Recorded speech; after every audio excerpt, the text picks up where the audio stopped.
Howard, thanks for stopping by during Restructuring Week. Pleasure. I understand that you're extremely busy and you work on some very interesting cases. Do you have an interesting case that you'd like to share with us that you've worked on recently? I should start by mentioning that Hong Kong is the best restructuring hub in the region. I agree. Looking at the international companies that are tapping the capital markets in Hong Kong, alongside great Chinese companies who have been here for the last 2-3 decades, it is a place where we can see some real action. We have a very diverse group of investors and banks who lend and finance these companies. We have a great set of professionals, whether they are lawyers or financial advisors who help companies and investors work out difficult situations.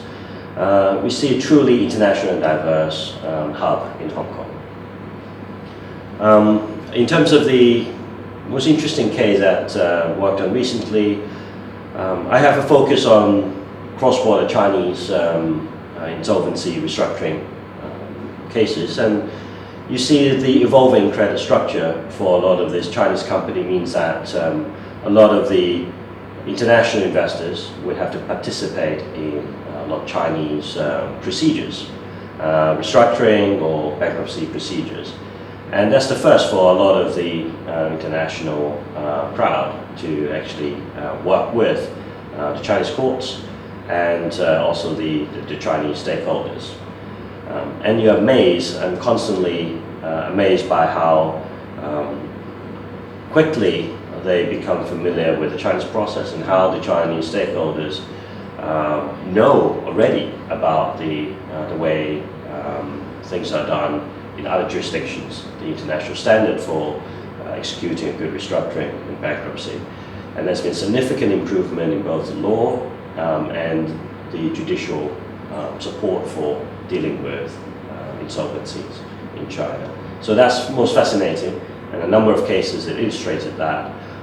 You've seen the Shanghai CFC restructuring, the Wintime Huachuan restructuring that's ongoing. We've seen the China Huishan Dairy liquidation and reorganization in China. There are a number of examples which illustrates this cross-border development between Hong Kong and China. And going into 2020, do you have a prediction for the restructuring and insolvency industry? We'll all be so busy, there's no time for this interview next year, I'm sure. That's good news to hear.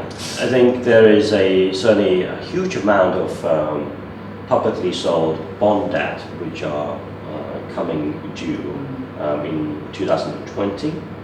A number of them will be refinanced and find solutions to deal with the maturity, but some might not. And I think finding solutions for this company, not necessarily putting them through any sort of insolvency or restructuring, but certainly helping them in a stress situation to find refinancing or help them with a asset disposal to avoid tipping themselves into some sort of restructuring process, I think would keep us all very busy.